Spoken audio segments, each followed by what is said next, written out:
funny story. I actually didn't start training as a coach with the intention of being a relationship coach specifically.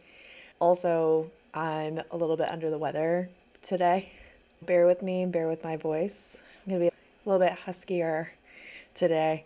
If you don't know me, my name is Elizabeth Cunningham, and I am a queer relationship coach. I also run the program Love Mastery, which certifies coaches in becoming queer or polyamorous relationship coaches as well. It's really interesting that through my journey and through the degrees that I have, so I have a degree in political science and women, gender, and sexuality. I worked at a domestic violence center, and then in previous videos I've shared about how I transitioned into coaching and then eventually became a relationship coach because all of these things combine together, which is true. But when I first started going to life coaching courses, I wasn't necessarily planning on being a coach. It's just something that happened because I happened to really get a lot out of coaching as a modality, like coaching as a modality in helping in my life, coaching as a modality in healing. I found it as this extremely helpful tool for myself. And I knew that I wanted to start a business as well, which was actually the reason that I started going to life coaching courses in the first place. I had an idea that I wanted to teach people life skills that you don't learn in high school or really anywhere else that are really needed and necessary. And the first thought that I had around that was around finances, actually. So I started taking these life coaching courses because I had this idea to start a business to help people do financial 101, right? And then my idea off of that was that it could start with finances, but then it could spread out to health because I was also working in the health industry at the time as well. I'm always doing a lot of different things at once. I didn't even really consider relationships, but I was like, oh yeah, for sure. And relationships, people need relationship skills. But yeah, at the time, I was really wanting to start this business around life 101. How do you gain the skills for life? And when I started with this life coaching, I was like, oh my God, for me, this was the answer that I was looking for. I was like, wow, this is such a powerful modality.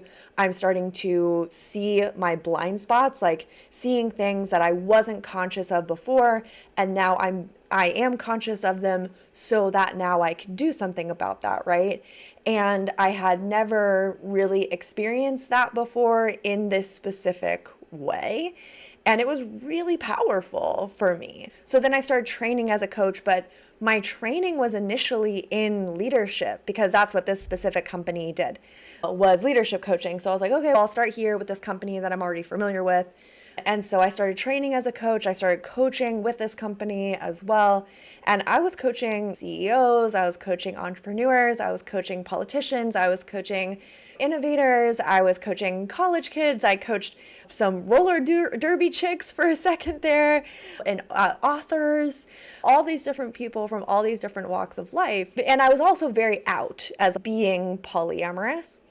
And eventually, as I started to gain more cred as a coach, because I'm a really good coach, and as I was doing really well and coaching and helping a lot of people, some people started putting those two things together for me.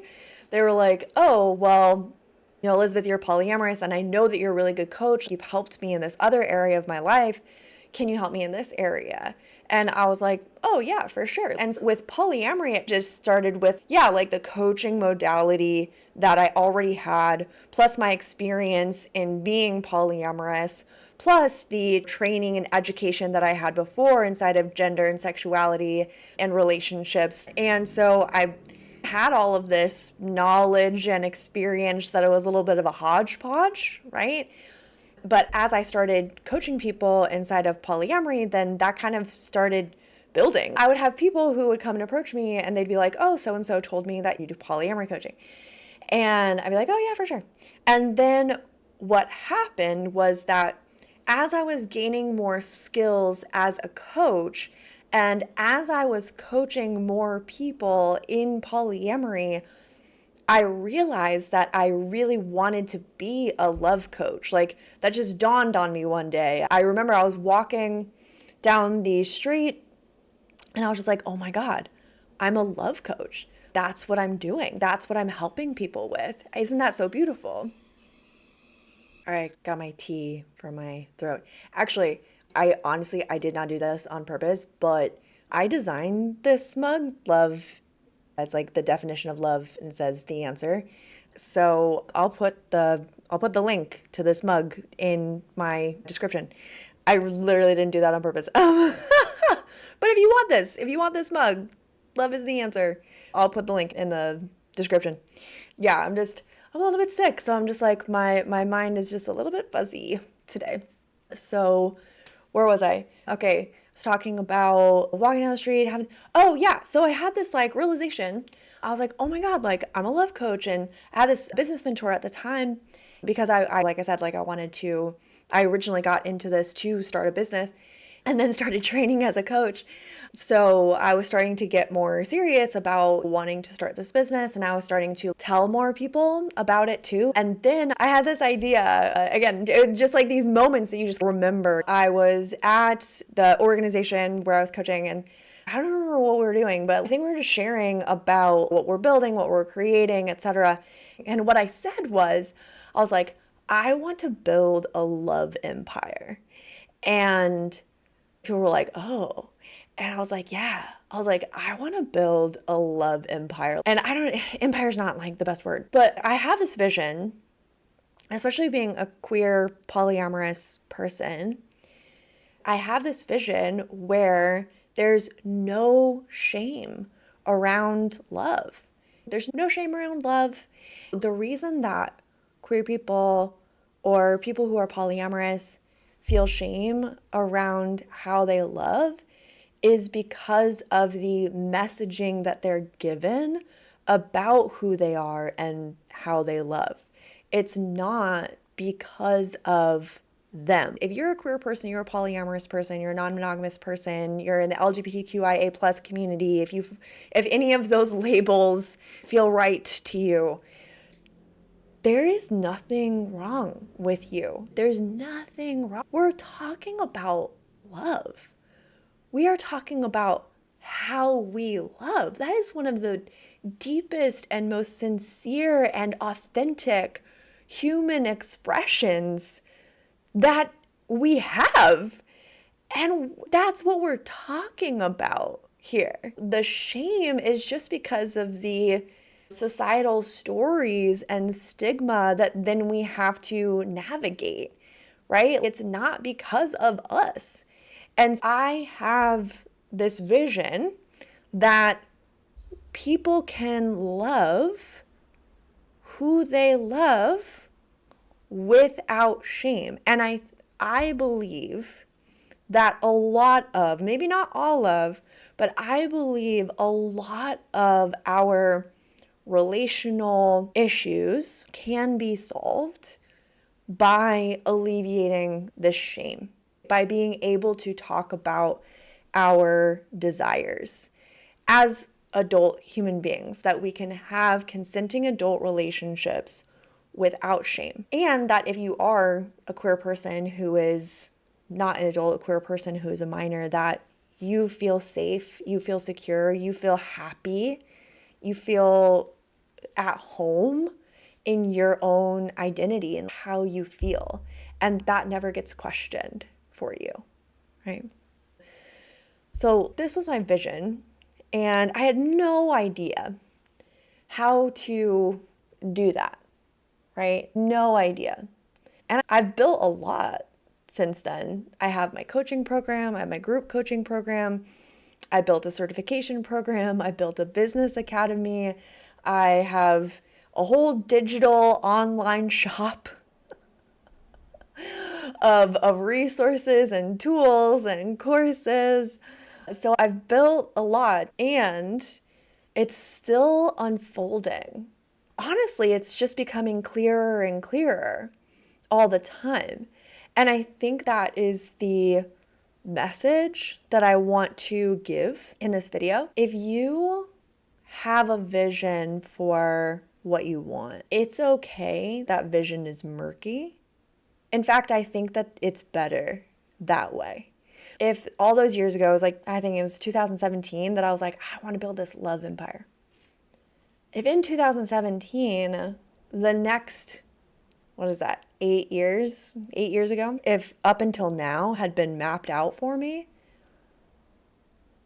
man, I guess I think that would be boring. But I also think that it would have been very intimidating because I have done a lot. If 8 years ago, if in 2017, you would have told me that in 2023, I would have ran my first certification program that I created, that's only 6 years later, right? If my math is correct, that's only 6 years. I'd be like, oh my God, in 6 years, I'm gonna run my own certification program. Holy shit, I need to get to, how am I gonna do that? I think I would have been scared. I think I would have been intimidated. And so I think it's a little bit good that I didn't know, that I had no idea what I would do or like what I would build, because I think that whatever the idea is, like right in front of you, that's the thing to do. And then the next thing will present itself. Like, I promise you, like if you start with your first idea, the next thing will present itself, right? My first idea was to continue doing one-on-one coaching. And my next idea was to start a podcast, which is now called the Elizabeth Cunningham podcast. But at the time, it was called Love Dripping from the Walls. That was my first podcast. So if you look up the Elizabeth Cunningham podcast and you scroll all the way back, actually, it's on my YouTube channel. You can look on my YouTube channel. You're right here, right now. You scroll back is the first episodes of Love Dripping from the Walls, which I ran that podcast from 2019 until end of 2021. And then I got signed on the Transformation Network, and I ran my show on the Transformation Network in 2022. The point being is that if you take the first step, the next opportunity will present itself. So even though I didn't get into coaching to become a relationship coach, that first step, that idea, and then that action led to the next idea and the next action and the next idea and the next action. And I think that is the most important thing that I want to impart on you, is that if you have an idea right now, to do it, to commit to it, the next thing will come up. The next thing will be there. You don't have to figure it all out. In fact, I implore you to stop trying to figure it all out. Whatever your idea is right now, whatever that want is right now, whatever that desire is right now, what's the first action that you can think of? Go do that. Beautiful. So if you want to become a queer and polyamorous relationship coach, or if you want to start to train as a coach, this is the last couple of days that Love Mastery is open for enrollment this year. So the last day for applications is March 5th. We've actually already started, but I extended the application deadline this year. So you can still apply up until this Wednesday. If this is your next action, I want you to take it. Like, I want you to do it. If you really want to learn the skill, like, coaching is a superpower. Coaching is a superpower, especially in the queer and polyamorous communities, where we really do get to create the relationships that we want, but that's really scary.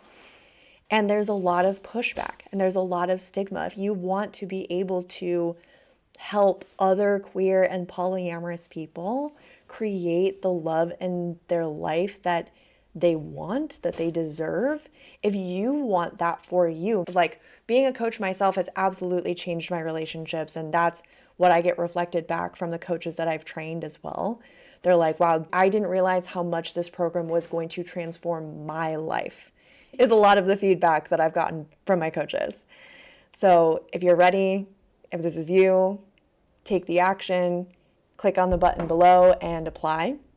And I am so excited to start working with you. All right, y'all. I will see you in the next